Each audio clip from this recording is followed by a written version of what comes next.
आज के हम कक्षा 10वीं का पहला विज्ञान का चैप्टर पढ़ेंगे, रासायनिक समीकरण, रासायनिक प्रक्रियाएं और समीकरण। जैसा कि हम लोग देखते हैं कि हमारे पर्यावरण में क्या होता है कि दो तरह के परिवर्तन होते हैं, एक रासायनिक परिवर्तन होता है और एक भौतिक परिवर्तन होता है। भौतिक परिवर्तन क्या होते हैं कि जहाँ पे हम लोग किसी चीज का रंग रूप बदल रहे हैं, उसका साइज बदल रहे हैं, उसको अलग शेप दे रहे हैं, तो ये क्या है, भौतिक परिवर्तन है। जैसे कि हम लोग देखेंगे क्या, लकड़ी है, लकड़ी का अगर काट छील के अगर उसका दरवाजा बना देते हैं, फर्नीचर बना देते हैं, या कोई ये उपयोगी सामान के जैसे मतलब कि कोई अपना मशीन बना देते हैं, तो ये सब क्या है, एक भौतिक परिवर्तन है। अगर हम लोग लकड़ी को जला दे या तो उसको सड़ा दे, तो ये क्या है, रासायनिक परिवर्तन है। तो जैसे कि हम लोग देखेंगे कि जैसे कि अब अगर हम लोग देखते हैं क्या कि लकड़ी को अगर हम लोग फर्नीचर बनाए तो क्या लकड़ी लकड़ी है, लेकिन अगर लकड़ी को जला दोगे तो क्या होगा, लकड़ी राख बन जाएगी।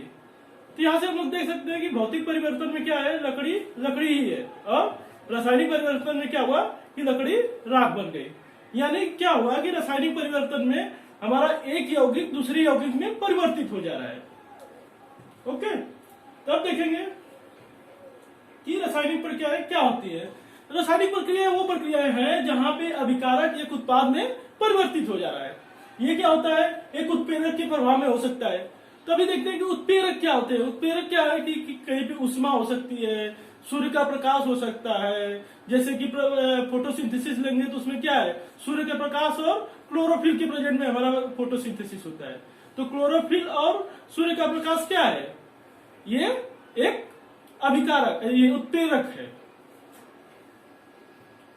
अगर हम लोग इस रासायनिक समीकरण का हमारी हर जगह पे है, जैसे हमारा खाना का पकना है, सांस का लेना है, जंग का लगना है, दही का जमना है, ये सब क्या है, एक रासायनिक प्रक्रिया है। जैसे हम लोग देखेंगे खाना के पकने में क्या हो रहा है कि हम लोग अलग अलग इंग्रेडिएंट को डाल रहे हैं खाने में, तो अलग अलग इंग्रेडिएंट क्या हो जा रहा है कि एक नया टेस्ट, नया टेक्सचर बन रहा है। तो वहां पे कैसे खाने में सब लोग मिला दिए, जैसे कि टमाटर आलू सब लोग को एक साथ मिला दिए मसाला वगैरह, तो हम लोग क्या है, एक बार खाना पक गया तो उसमें से टमाटर आलू को सबको अलग अलग कर सकते हैं क्या, नहीं कर सकते है ना। वो क्या है, एक नया यौगिक बन गया है। तो ये क्या है, रासायनिक प्रक्रिया है। अगर हमने खाना खाया, खाना हमारे पेट में गया, पच गया, तो वापस से खाना बना सकते हैं क्या, नहीं बना सकते। तो ये भी क्या है, रासायनिक परिवर्तन है। दही जमना, दही जम गया, अगर दूध से दही जम गया तो दही से दूध बना सकते हैं क्या, नहीं बना सकते। ये सब क्या है, हमारी रासायनिक प्रक्रिया है। अब देखेंगे कि हम लोग रासायनिक प्रक्रियाओं के क्या संकेत होते हैं, हम लोग कैसे पहचान सकते हैं कि यहाँ पे एक रासायनिक प्रक्रिया हो रही है। जैसे हम लोग देखेंगे रंग बदलना, पत्तियां हैं उनके क्या होते हैं, धीरे धीरे रंग बदल जाते हैं, पहले हरी रहती है, फिर लाल हो जाती है और उसके बाद सूख जाती है। तो ये क्या है, रासायनिक परिवर्तन है। जैसे आग जलती है, तो आग जलती है तो क्या निकलता है, गैस निकलती है और उष्मा निकलती है। ये भी क्या है, रासायनिक प्रक्रिया है। तापमान का बदलना, तापमान क्या है कि जैसे कि हम लोग क्या देखेंगे कि अगर किसी चीज को जला रहे हैं, तो क्या हो रहा है कि तापमान में बदलाव होता है, तापमान बढ़ जाता है।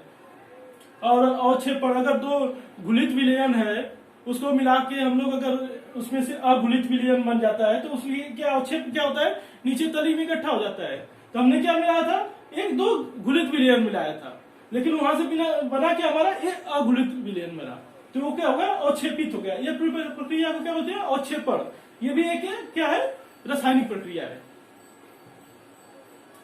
अब आते हैं कि जैसे कि हमारे बुक में दिया क्या, गर्मियों के दूध को खुला छोड़ देते तो क्या हो जाता है, दूध फट जाता है। लोहे को अगर आर्द्र वायुमंडल में छोड़ देते तो क्या हो जाता है, जंग लग जाता है। अंगूर का किण्वन हो जाता है, अंगूर सड़ के उसमें से नए यौगिक बन जाते हैं। और भोजन का पक जाना, शरीर में भोजन का पचा लेना, और क्या है, सांस का लेना, ये सब क्या है, हमारी रासायनिक प्रक्रिया है। अब हम लोग क्या कक्षा 9वीं में हम लोग पढ़े थे ना, द्रव्यमान के संरक्षण का सिद्धांत, यानी law of conservation of mass. Law of conservation of mass यानी द्रव्यमान के संरक्षण का सिद्धांत हमको क्या बताता है कि न तो हम किसी द्रव्यमान का सृजन कर सकते हैं, न तो हम उसको नष्ट कर सकते हैं। The mass can not be created, can not be destroyed. इसका क्या है, मतलब क्या हुआ कि जिस हमारा यह रासायनिक प्रक्रिया में क्या होता है कि अभिकारक उत्पाद में परिवर्तित होता है। तो अभिकारक क्या होगा कि अभिकारक यहाँ पे जो है जितना हमारा द्रव्यमान अभिकारक का होगा उतना ही द्रव्यमान हमारा उत्पाद का होगा। जैसे कि हम लोग देखेंगे क्या है कि हम लोग बोलते हैं कि जला के किसी चीज को नष्ट कर सकते हैं। तो नष्ट करना क्या होता है कि हम लोग किसी चीज को नष्ट नहीं कर सकते। ये हमारा सिद्धांत यही बताता है कि हम लोग किसी चीज को नष्ट नहीं कर सकते हैं, उसको बस एक फॉर्म से दूसरे फॉर्म में बदल सकते हैं। कि जैसे देखिए क्या लकड़ी का जला देंगे तो लकड़ी जलाने पे हमको क्या लगता है लकड़ी जल के राख हो गई और खत्म हो गई है। जैसे कि अगर 1 कुंटल लकड़ी जलाएंगे तो उसमें से 10 किलो राख निकलेगी, तो हमको क्या लगता है कि लकड़ी जल के खत्म हो गई है, लेकिन ऐसा नहीं होता है। अगर हम लोग क्या देखेंगे जितना लकड़ी जलाए हैं उतना ही उसमें से उत्पाद निकलेगा। तो उत्पाद क्या निकलेगा, उत्पाद में क्या हो सकता है राख निकलेगी और उसमें से क्या निकलेगा धुआं निकलेगा।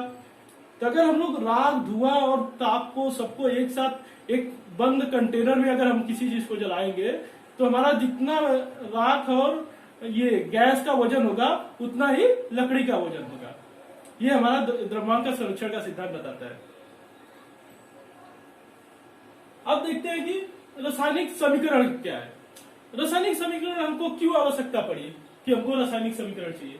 जैसे हम लोग देखते हैं कि बहुत बड़े बड़े रिएक्शन होते हैं, तो रिएक्शन को क्या दिखाने के लिए क्या होता है उसमें तापमान है, उसका दाब है, उसमें उत्प्रेरक है, कोई सॉलिड में आ रहा है पार्ट ले रहा है, कोई लिक्विड में पार्ट ले रहा है, कोई गैस में पार्ट ले रहा है। तो हम लोग इतनी सारी चीजों को कैसे समझ सकते हैं कि हाँ एक रिएक्शन में, तो उसको लिखने जाएंगे तो बहुत सारा हमको कंफ्यूजन हो सकता है। इन सभी समस्याओं से दूर होने के लिए हमने क्या किया एक रासायनिक समीकरण लिखा। तो रासायनिक समीकरण क्या है एक सूक्ष्म रूप से उसका सांकेतिक रिप्रेजेंटेशन होता है। तो यहाँ पे हम लोग देख सकते हैं कि रासायनिक समीकरण क्या है कि एक ऑक्सीजन मैग्नीशियम और ऑक्सीजन मिलकर क्या बना रहे हैं मैग्नीशियम ऑक्साइड यानी Mg+O2 हमको क्या दे रहा है MgO। ठीक है हम लोग अगर यहाँ पे हम लोग देखेंगे ये रिएक्शन को देख के हमको तुरंत समझ में आता है ना मैग्नीशियम और ऑक्सीजन दोनों आपस में रासायनिक प्रक्रिया करके बनाया क्या मैग्नीशियम ऑक्साइड। ये हमको क्या एक सूक्ष्म रूप में अच्छे से रिप्रेजेंट कर रहा है। अगर हम लोग लिखेंगे तो हमको पढ़ना पड़ेगा ना कि मैग्नीशियम ऑक्सीजन के साथ रिएक्शन किया और मैग्नीशियम ऑक्साइड बनाया। ठीक है तो यहाँ पे हम लोग देखेंगे क्या कि अभिकारक इसमें क्या होता है रासायनिक प्रक्रिया में क्या होता है कि एक अभिकारक है और एक उत्पाद है। तो जो हमारा ये बाईं तरफ है उसको क्या बोलते हैं हम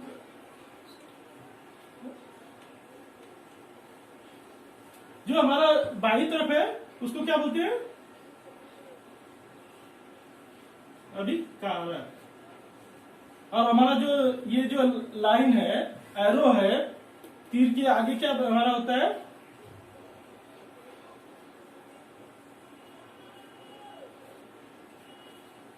उत्पाद। अभिकारक किसमें परिवर्तित होता है उत्पाद में। तो हमारा बाएं साइड में अभिकारक और दाहिने साइड में उत्पाद। यहाँ पे देखिए कि जितना हमारा परमाणुओं की संख्या क्या होती है अभिकारक में होगी उतने ही परमाणुओं की संख्या हमारे उत्पाद में होगी बराबर। ये क्या पूरे ढांचा को क्या बोलते हैं हम लोग रासायनिक समीकरण बोलते हैं। अब क्या आता है कि रासायनिक समीकरण को लिखना। तो रासायनिक समीकरण को हम लोग कैसे लिखते हैं तो हम लोग क्या है कि रासायनिक समीकरण को यहाँ पे देखेंगे क्या कि एक रासायनिक समीकरण है रासायनिक प्रक्रिया हुई। रासायनिक प्रक्रिया में क्या हुआ मैग्नीशियम ऑक्सीजन के साथ रिएक्शन करके क्या बना मैग्नीशियम ऑक्साइड। इस चीज को हमने लिख दिया मैग्नीशियम का Mg लिख दिया ऑक्सीजन का O2 लिख दिया और हमारा बन गया मैग्नीशियम ऑक्साइड MgO बराबर। अब आता है कि ये रासायनिक समीकरण को संतुलित कैसे रहता है। संतुलित रासायनिक समीकरण और असंतुलित रासायनिक समीकरण क्या होते हैं।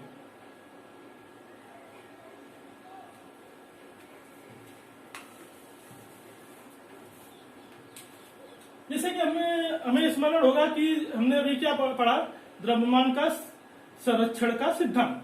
तो हमें क्या बता रहा था कि हम लोग किसी चीज का न तो द्रव्यमान का सृजन कर सकते हैं न तो हम लोग उसको खत्म कर सकते हैं नष्ट कर सकते हैं। तो यानी हमारा रासायनिक समीकरण वो समीकरण है जितना हमारा परमाणुओं की संख्या अभिकारक में होगी उतने ही परमाणुओं की संख्या हमारे उत्पाद में होगी बराबर। जितना हमारा अभिकारक है उतना उत्पाद होगा। तो इस चीज को एक हमारा जो संतुलित रासायनिक समीकरण होता है, तो संतुलित रासायनिक समीकरण में यही होता है कि जितने हमारे अभिकारक के परमाणु होते हैं उतने ही हमारे उत्पाद के परमाणु होते हैं।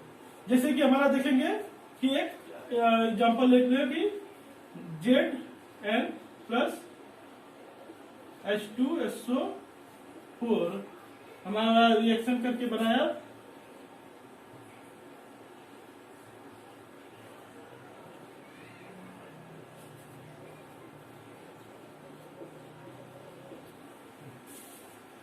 यहाँ पे हम लोग क्या देख पा रहे हैं कि जिंक का एक परमाणु, यहाँ पे भी जिंक का एक परमाणु।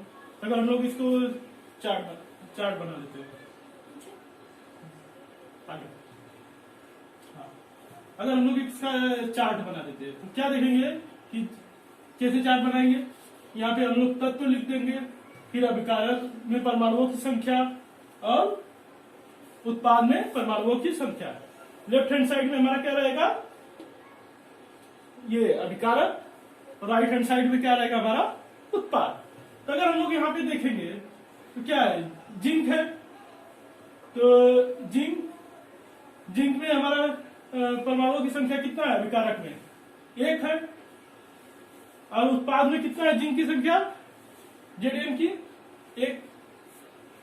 अब देखेंगे हाइड्रोजन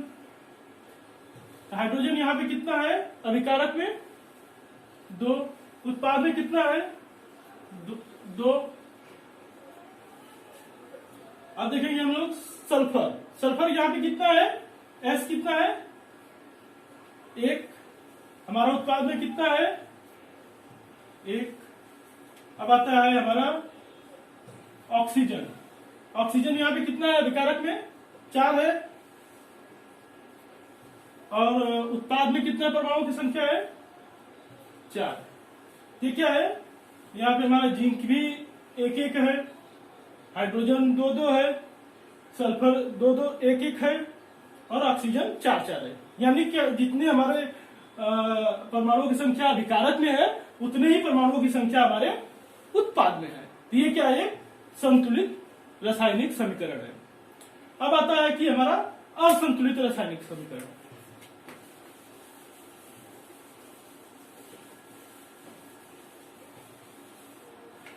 तो असंतुलित रासायनिक समीकरण ऐसे समीकरण होते हैं कि जहां पे अभिकारक में परमाणुओं की संख्या उत्पाद में परमाणुओं की संख्या के बराबर नहीं होती है। जैसे कि हम लोग ले सकते हैं कि एग्जाम्पल Fe प्लस H2O, हमको रिएक्ट करके क्या बना है Fe3O4 प्लस H2 बराबर Fe3O4 बराबर। यहाँ पे हम लोग देखेंगे कि फेरस से कितना है 1 है, यहाँ पे कितना है फेरस का परमाणु की संख्या 3 है। देख सकते हैं हाइड्रोजन कितना है, यहाँ पे 2 है, यहाँ पे 2 है, ये तो ठीक है। ऑक्सीजन यहाँ पे कितना है 1 है, लेकिन यहाँ पे कितना है 4 है। ये क्या है, एक असंतुलित रासायनिक समीकरण है बराबर। यहाँ पे हमको देख के पता चल जाएगा ये असंतुलित रासायनिक समीकरण है। जो अपना अभिकारक में परमाणु की संख्या है और उत्पाद में परमाणु की जो संख्या है दोनों अलग अलग है। ये असंतुलित रासायनिक समीकरण हो गया बराबर। अब आ जाता है कि हम लोग जो असंतुलित रासायनिक समीकरण है उसको संतुलित कैसे करते हैं, इस चीज को देखेंगे।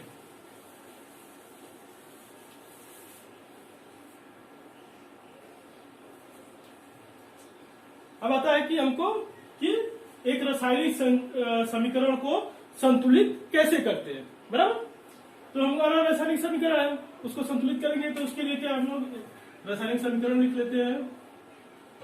ये वाला एग्जाम्पल H2O हमको क्या दे रहा है Fe3O4 प्लस H2 बराबर। तो हमारा सबसे पहला काम क्या होता है कि इस चीज को ये हाईलाइट कर ले कि कितने हमारे ये अभिकारक है और कितना हमारा उत्पाद हो रहा है। इसके लिए क्या करेंगे हम लोग, इसको बॉक्स में लिख लेंगे Fe को प्लस H2O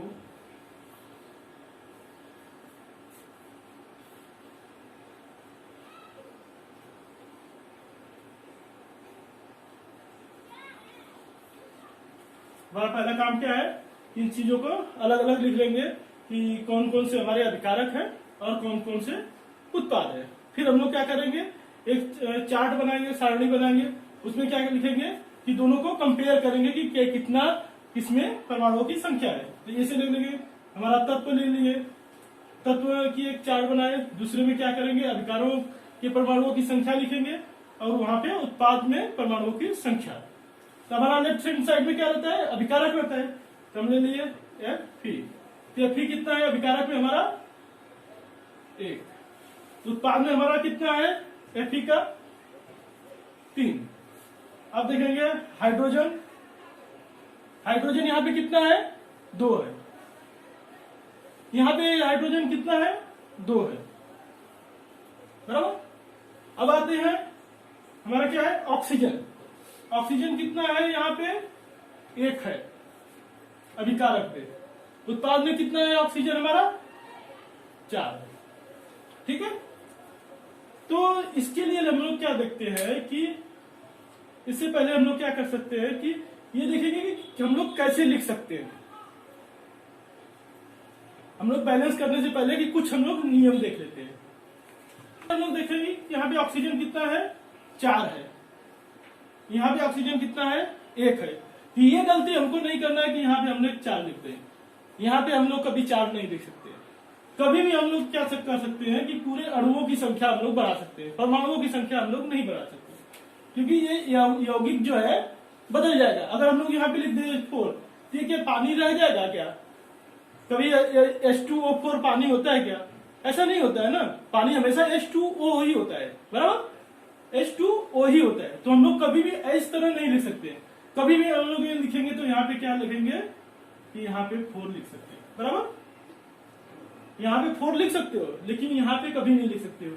यहाँ पे जैसे दिख रहा है कि Fe3 है, बराबर, तो यहाँ पे ऐसे नहीं लिख सकते हो अपना संतुलित करने के लिए कि यहाँ पे Fe3 लिख दिए। ये क्या है, पूरी तरह से गलत हो जाएगा।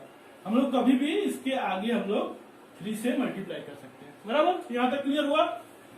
अब देखते हैं कि ये बहुत इंपॉर्टेंट है, कभी भी ध्यान में देना कि यहाँ पे हम लोग 4 नहीं लिख सकते हैं, ये एकदम गलत है।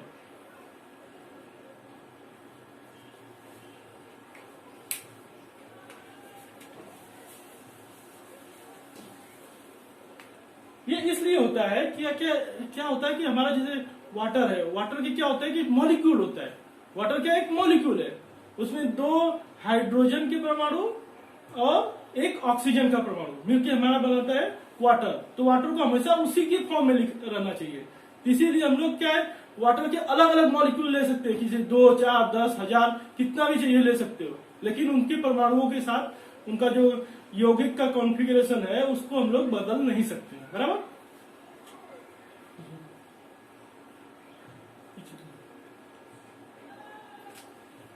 अभी जैसे यहाँ पे हम लोग देख रहे थे, अब क्या करेंगे, यहाँ पे हम लोग देख लिए Fe का कितना था 1 था, और यहाँ पे उत्पाद में कितना था 3 था। हाइड्रोजन कितना था यहाँ पे 2 था, यहाँ पे कितना था 2 था। ऑक्सीजन यहाँ पे कितना है 1 है, और हमारा उत्पाद में कितना है 4, बराबर। ये चीज हम लोग देख लिए। अब हम लोग क्या करेंगे, अब इनको बैलेंस करने की कोशिश करेंगे। तो हमने तो अभी क्या पढ़ा था कि हम लोग कभी भी जैसे यहाँ पे हम लोग कहते हैं ये Fe प्लस H2O,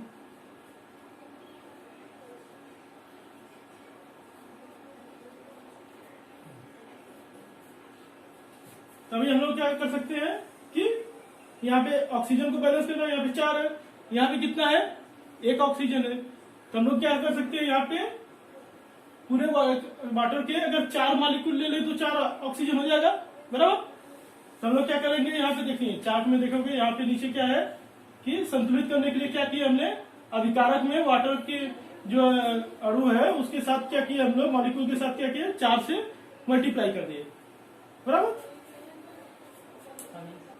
अब देखेंगे क्या हमारा बन गया Fe प्लस 4 H2O, हमारा क्या दिया Fe3O4 प्लस H2, बराबर। तब यहाँ क्या हो गया हमारा 4 हो गया ऑक्सीजन, यहाँ पे भी 4 ऑक्सीजन हो गया। अब हमारे पास समस्या क्या आ गई, यहाँ पे हाइड्रोजन कितना हो गया, ये क्या है 2 है, ये 4 है, ये क्या होता है 4 इंटू 2 हो जाता है। यहाँ पे हाइड्रोजन कितने हो गए 8 हो गए। यहाँ पे हाइड्रोजन कितना है 2 है, बराबर। एक हमारे और समस्या आ गई। तो हमारा प्रारंभ में क्या था, हमारा यहाँ प्रारंभ में हाइड्रोजन कितने थे 2 थे, यहाँ पे कभी कितने हो गए 8 हो गए। और यहाँ पे हम लोग क्या करेंगे, अब उत्पाद में भी हमको बढ़ाना पड़ेगा उसके हिसाब से हाइड्रोजन को। तो हम लोग क्या करेंगे, उत्पाद में हाइड्रोजन को 4 से गुणा कर देंगे तो हो जाएगा ना। अगर यहाँ पे हम लोग 4 कर दे, 4 इंटू 2 कितना हो जाएगा 8 हो जाएगा। तो फिर वापस से हम लोग कैसे लिखेंगे, Fe प्लस 4H2O, हमको क्या दे रहा है Fe3O4 4H2। हमारा हाइड्रोजन बैलेंस हो गया, ऑक्सीजन बैलेंस हो गया। अब हमारे पास क्या बचा है फेरस।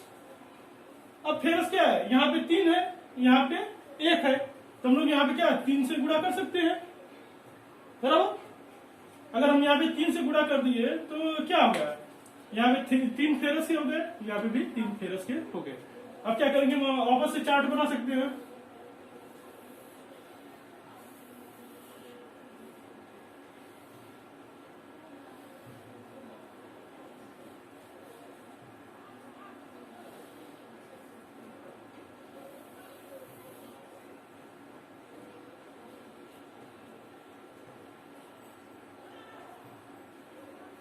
तत्व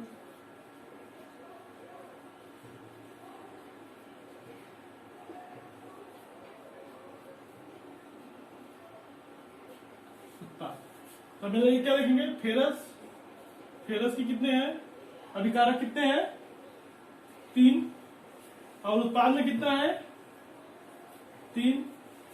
अब लेंगे हाइड्रोजन H, H का अभिकारक में कितना है 8, उत्पाद में भी कितना हो गया 8। अब आता है ऑक्सीजन, तो ऑक्सीजन यहाँ पे कितना है 4, यहाँ पे 1 इंटू 4 क्या हो गया 4, यहाँ पे कितना है 4 यानी 4।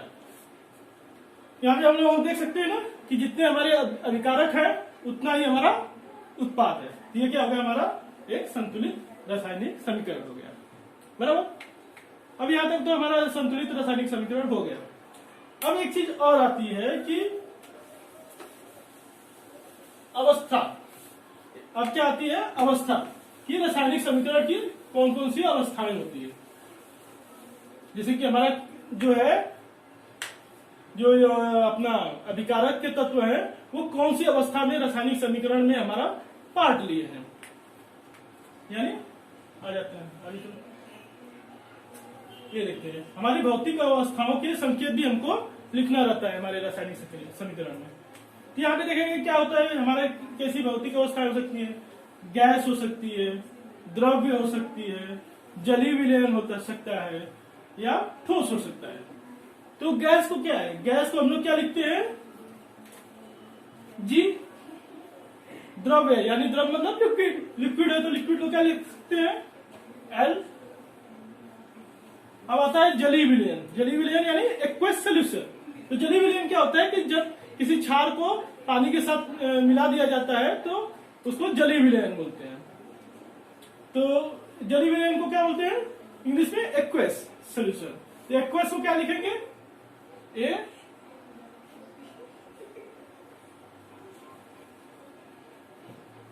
क्यू। और ठोस, ठोस को क्या सॉलिड, सॉलिड को क्या लिखेंगे एस। क्लियर। इस चीज को हम लोग लिखते कैसे हैं, इसको नीचे लिखते हैं। जैसे कि हमारा था 3Fe, यहां पे लिखेंगे सॉलिड प्लस 4H2O। ये क्या है हमारा लिक्विड है। और क्या होता है Fe3O 4, ये क्या है, एक सॉलिड है, फिर और ये होता है हमारा 4H2, ये क्या है, गैस है। यहाँ पे हम लोग देख सकते हैं ना, ये क्या दिखा रहा है, सॉलिड यानी ठोस, लिक्विड, सॉलिड, गैस, बराबर, समझ गया। ये हमारा क्या है, भौतिक अवस्थाओं को दर्शाता है। अब आता है कि रासायनिक प्रक्रिया में क्या होता है कि कभी कभी दाब का, दाब का, उत्प्रेरक आदि का भी उपयोग होता है। इस चीजों को क्या दिखाते हैं हम लोग, तीर के ऊपर दिखाते हैं।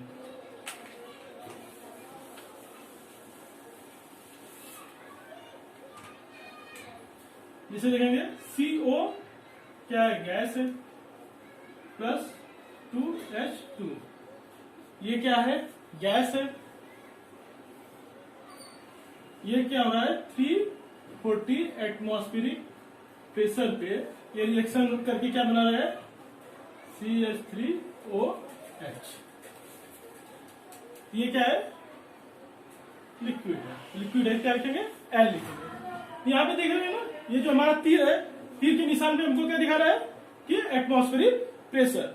इसी तरह से अगर हमारा ये हो गया, ताप हो गया, या तो कोई उत्प्रेरक हो गया, तो उसको कुछ पे दिखाएंगे, इसी तीर के निशान पे दिखाएंगे। जैसे हम लोग ले सकते हैं कि हमारा फोटोसिंथेसिस वाला रिएक्शन, फोटोसिंथेसिस रिएक्शन में क्या होता है कि 6CO2 हमारा रिएक्शन करता है 6CO2 12H2O, हमारा रिएक्शन करके बनाता है। इसकी प्रेजेंट में सूर्य के प्रकाश में हमारा फोटोसिंथेसिस क्या होता है, सूर्य से रोशनी लेता है ना पौधा, और पौधे के पत्ते में क्या होता है, क्लोरोफिल। तो सूर्य का प्रकाश हुआ,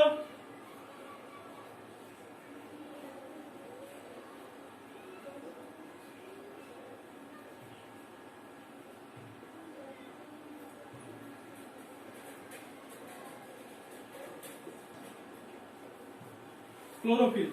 ये कहां पे देख सकते हैं, तीर के ऊपर। ये क्या बनाता है, हमारा ग्लूकोज और कार्बन डाइऑक्साइड एंड वाटर। हमारा फोटोसिंथेसिस में क्या है, कार्बन पानी के साथ रिएक्ट करके सूर्य के प्रकाश और क्लोरोफिल में क्या बनाता है, ग्लूकोज और कार्बन, ऑक्सीजन और पानी। तो क्या बनाया, glucose C6H12O6 plus H2O plus O2। यहाँ पे देखेंगे कि बैलेंस करने के लिए हम लोग क्या लिखते थे, यहाँ पे 6 लेंगे, और यहाँ पे क्या लेंगे हम लोग, 6 लेंगे। यहाँ पे देख सकते हैं ये क्या होता है, गैस हो जाता है। ये भी क्या है, गैस है। ये क्या है, लिक्विड है। ये क्या है, सॉलिड है। ये क्या है, लिक्विड है। यहां से हमको क्लियर हो गया ना कि हमारा जो उत्प्रेरक रहेगा उसको तीर के निशान के ऊपर या नीचे दर्शाते हैं। उत्प्रेरक हो गया, या तो ताप हो गया, या दाब हो गया, सूर्य का प्रकाश हो गया, ये सारी चीजों को हम लोग ऐसे निर्देशित करते हैं। ठीक है, ठीक है। यहां तक हम लोग देख चुके थे कि हमारा रासायनिक समीकरण दोनों साइड हम लोगों ने कैसे बैलेंस किया, यानी हमने संतुलित कैसे किया। अब देख लेते हैं संतुलित रासायनिक समीकरण का अपना परिभाषा है। रासायनिक समीकरण, संतुलित रासायनिक समीकरण क्या आते हैं, जैसे कि हमने अभी पढ़ा कि हम दो न तो किसी पदार्थ का उत्पन्न कर सकते हैं, न ही नष्ट कर सकते हैं। तो होता है क्या है कि अतः आवश्यक है कि दोनों तरफ हमारा लेफ्ट, बाएं साइड और दाएं साइड में दोनों तरफ परमाणुओं की संख्या बराबर होनी चाहिए, और उनमें परमाणुओं की संख्या अगर दोनों तरफ बराबर है तो उसको हम लोग बोलते हैं संतुलित रासायनिक अभिक्रिया। जैसे यहां पे देख सकते हैं हम लोग क्या है कि Mg प्लस O2 क्या बनाया, मैग्नीशियम ऑक्साइड। स्टार्टिंग में हम लोग देखे थे ना, क्या देखे थे, Mg प्लस O2 क्या बनाया हमारा MgO। यहाँ पे हम लोग देख सकते हैं कि दो ऑक्सीजन है, यहाँ पे एक ऑक्सीजन है। अगर हम लोग इसको लिख दें कि Mg प्लस O2 हमको 2 MgO, यहाँ पे हम लोग देख सकते हैं दो ऑक्सीजन, यहाँ पे कितना 2 मैग्नीशियम हो गया, तो यहाँ पे लिख दिए हम लोग 2 मैग्नीशियम। अब क्या हमारा बाई ओर और दाई ओर दोनों तरफ हमारा बराबर हो गया। जितने परमाणुओं की संख्या हमारा अभिकारक में है उतने ही परमाणुओं की संख्या उत्पाद में है। तो ये हमारा क्या हो गया कि एक संतुलित रासायनिक समीकरण हो गया। यानी हमारा जितना भी रिएक्टेंट होता है उतना ही प्रोडक्ट होना चाहिए, अभिकारक और उत्पाद की संख्या बराबर होनी चाहिए, तो हमारा क्या हो जाता है रासायनिक समीकरण। तो आज हमारा ये लेक्चर यहीं पे खत्म होता है और बाकी का पार्ट क्या करेंगे अगले लेक्चर में करेंगे। ओके, थैंक यू बच्चों।